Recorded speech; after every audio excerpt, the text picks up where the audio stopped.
예, 안녕하십니까. 이제 뭐 아마, 글쎄요, 내일 대선날도 방송할 수가 있겠죠. 뭐, 아마 유튜브는 제한이 없다고 하니까. 그렇지만 아마 공식적으로는 선거운동 기간에 공개되는 이제 이 미디어워치 TV는 이제 마지막에 될 가능성이 높습니다. 이 방송 끝나고 제가 또 바로 이제 유세장을 가야 되기 때문에.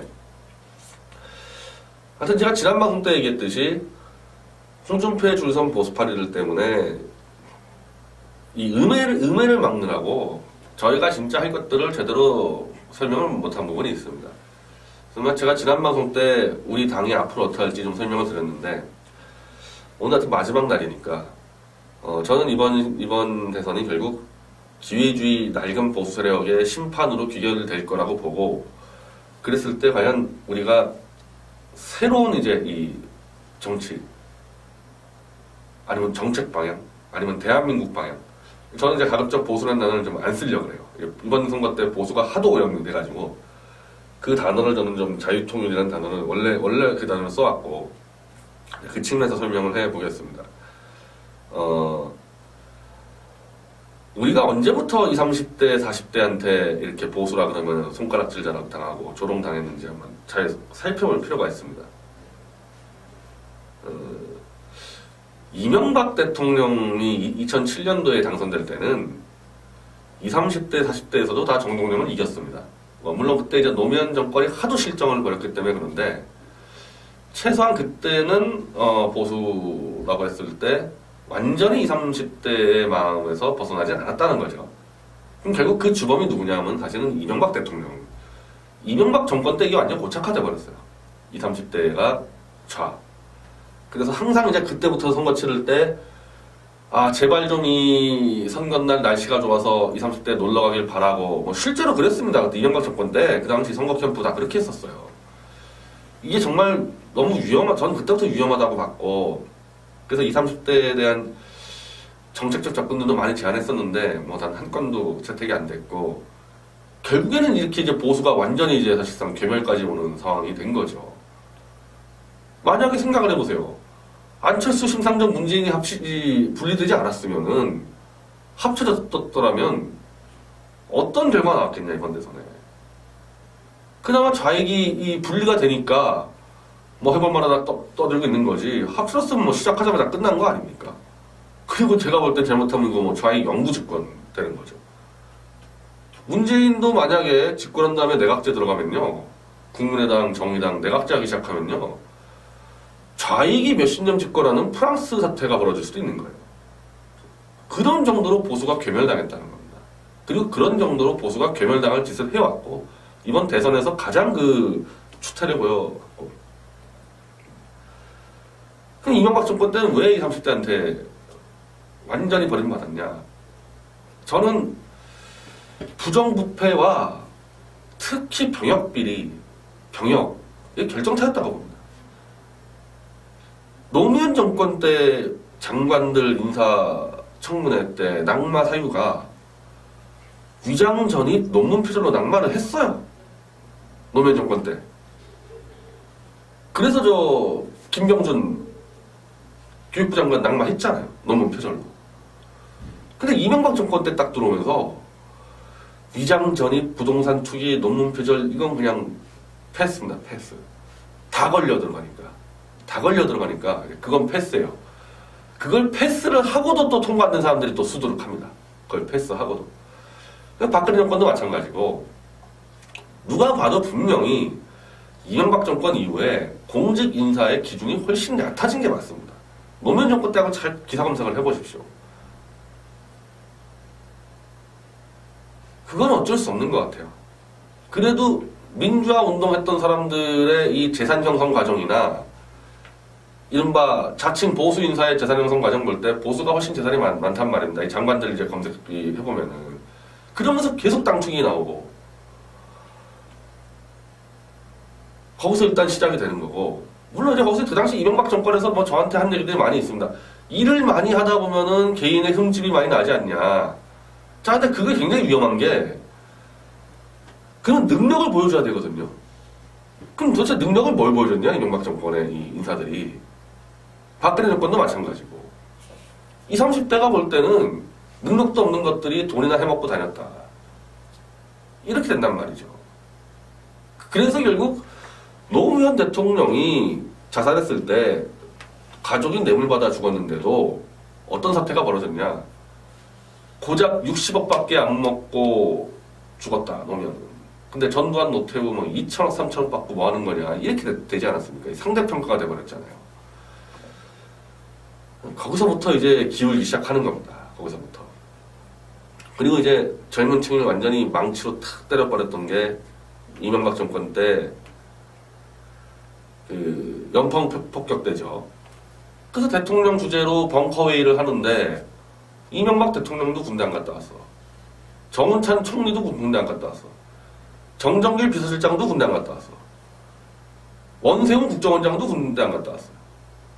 이거를 국가안보사태 회의를 해야 되는 주요 지도자가 다 군대를 안 갔다 와서 뭐 20명 중에 19명이 군대 안 갔다 오고 이동관 그 당시 대변인 병장 출신 그 한 명만 갔다 왔다는데 그건 좀 과장이 됐습니다. 과장이 됐지만 대통령 비서실장, 국정원장, 총리 이건 안 가는 건 맞잖아요.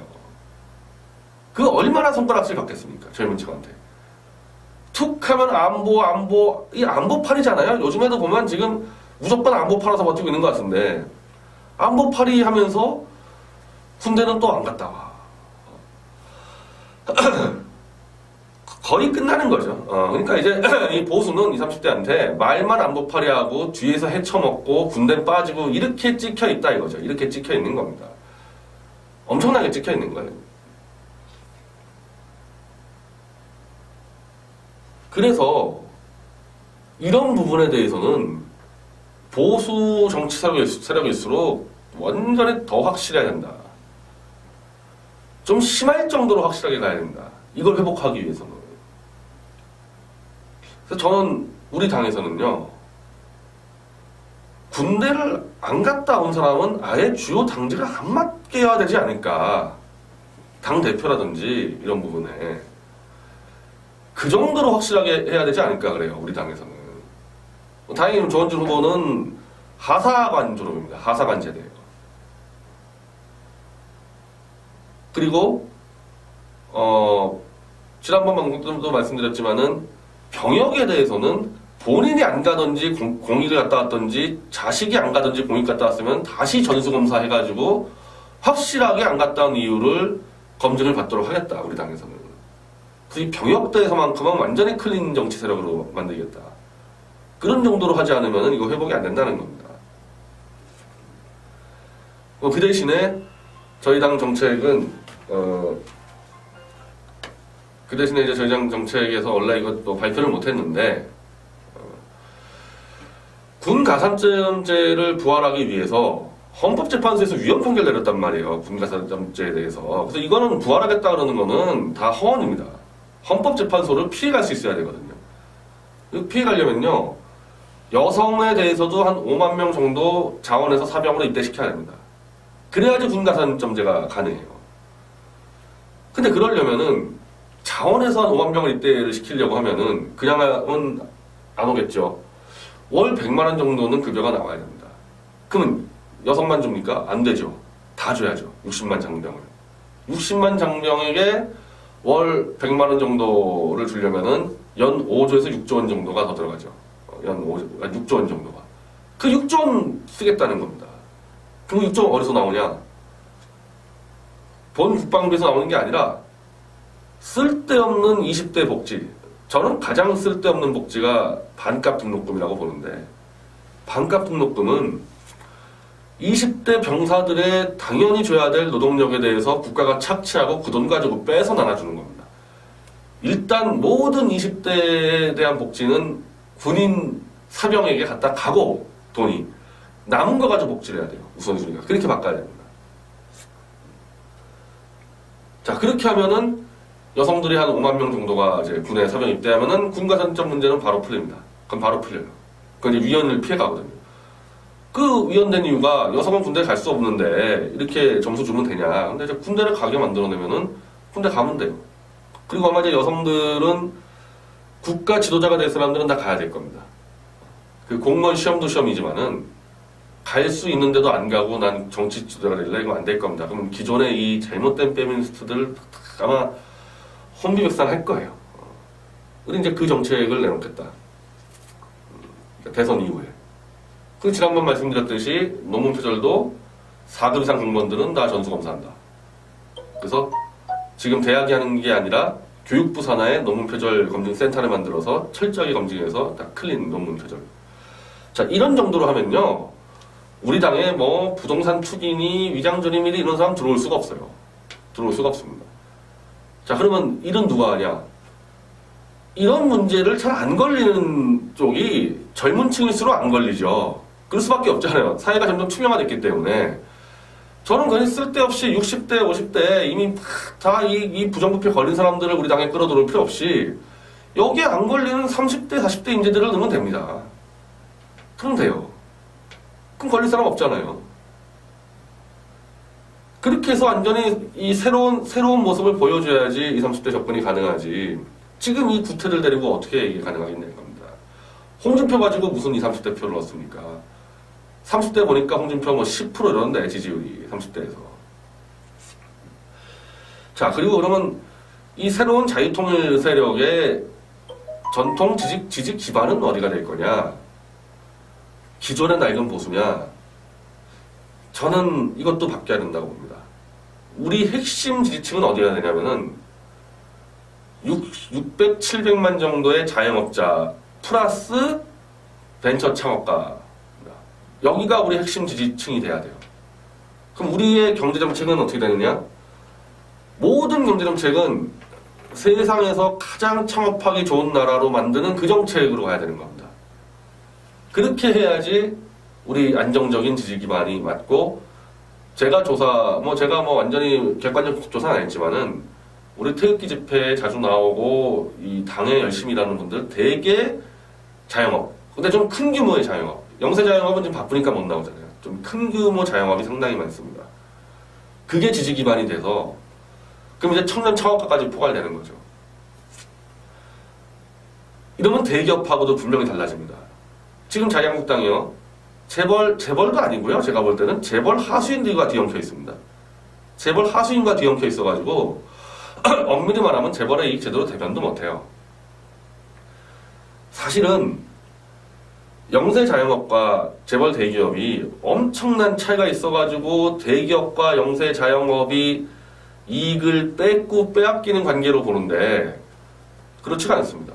대기업도 기업이고요. 영세 자영업도 기업입니다. 창업하기 제일 좋은 나라 만들어 놓으면요. 대기업이 나쁠 게 뭐가 있습니까? 대기업도 산하에 얼마나 많은 창업들을 하게 돼 있는데. 단지 국가의 능력에는 한계가 있어요. 선택할 수밖에 없습니다. 지금까지 무슨 중소기업을 위하는 정책을 한다 그러면은 대기업의 이 납품하는 중소기업, 이거 굉장히 잘 나가는 기업들입니다. 삼성전자에 납품하는 중소기업들, 하청업체들 막 조단이 넘어가는데 한두 군데가 아니에요, 매출이. 쓸데없이 그 잘 나가는 이 대기업, 하청, 중소기업과의 상생관계 한다고 국가 에너지를 다 갖다 써버렸어요. 그거 별 효과도 없는데. 그건 맡겨버려야 돼요, 대기업들하고. 직접 그 큰 규모의 이 중소, 하청 기업들은. 그거 신경 쓰지 말고 85%의 독립중소기업이 있어요. 독립중소기업. 대기업과 관계없는 기업. 이 기업들을 대기업으로 키워나가고 영세 자영업을 대규모 자영업으로 키워나가고 정책을 엿다가 다 써야 된대요. 여기다가. 그럼 한번 생각해보란 말이에요. 박근혜 정권이든 이명박 정권이든 노무현 정권이든 중소기업 지원책만 냈다 하면 전부 다 대기업과 상생입니다. 대기업하고 거래하는 중소기업이 15%밖에 없는데 그건 대기업군으로 봐야 돼요. 대기업 하청업체들은 대기업군입니다. 그게 1차, 2차, 3차, 4차까지 했을 때 자영업과 독립중소기업 그리고 창업 벤처기업, 청년 창업기업 여기를 중심 가야 됩니다. 여기를. 그리고 그거 수두룩히 할 수 있습니다. 이게 좀 마인드만 돼 있으면요. 그거 대통령이 진두지휘 해가지고요. 얼마든지 해낼 수 있습니다. 대통령 자체가 창업전사가 돼서 돌아다니면서 그거 뛰면요. 충분히 가능합니다. 근데 여기서 제가 한 가지 팁을 드리면은 모든 또 이 창업 정책의 문제가 창업 개수를 채우는데 급급하다.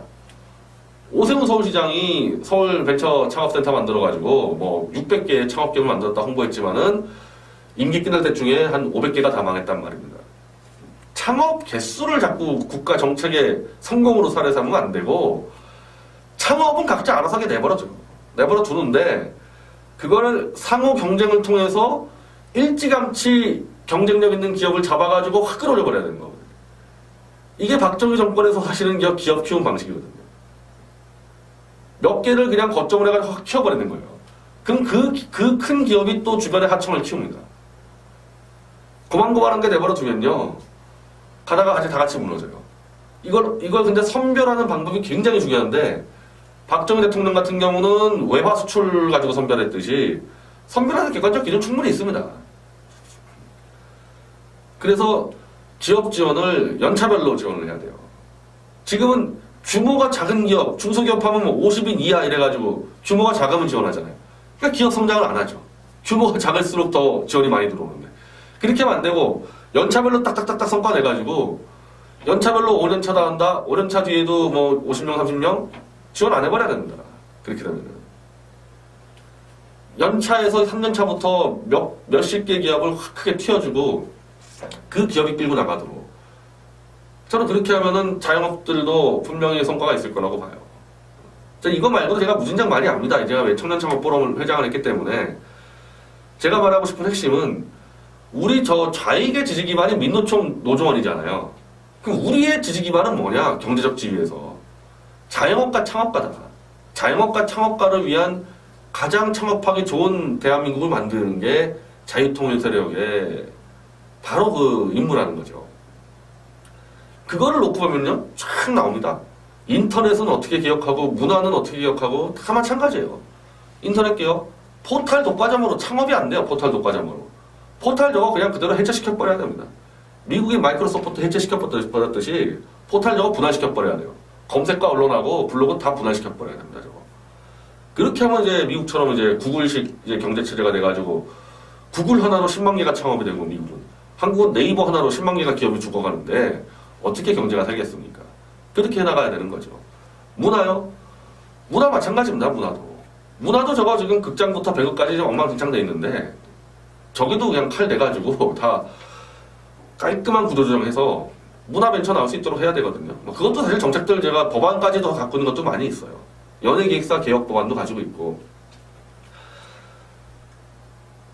이런 식으로 지금 이 청년 창업가들이 자꾸 느는 이유가 있잖아요. 대기업과 공기업이 더 이상 취업을 못 받아주기 때문에 애들이 창업을 하는 겁니다. 부식집을 창업을 하든 인터넷 창업을 하든.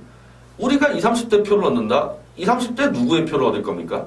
20, 30대 그 언론사 기자들 표를 얻을 거예요? 20, 30대 무슨 민노총 조합원 표를 얻을 겁니까? 마찬가지입니다. 20, 30대도 창업가의 표를 얻는 거죠.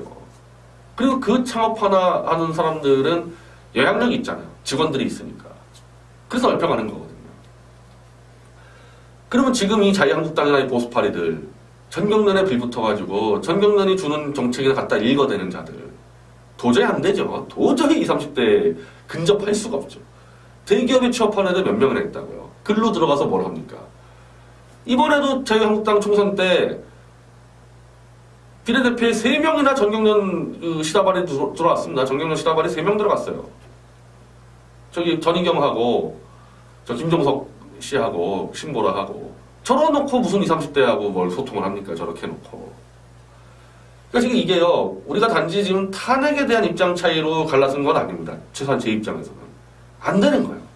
저 정당으로는 도저히 부정부패도 안 돼, 병역 저거 할 리도 없고, 논문표절 저거 할 리도 없고, 지금 제가 말씀드린 대로 정말 이 광범위한 대한민국 창업자 집단과 이 같이 교류할 수도 없고, 아무것도 안 되는 거고, 오직 할 줄 아는 거는 보수파리, 안보파리. 저거밖에 없어요.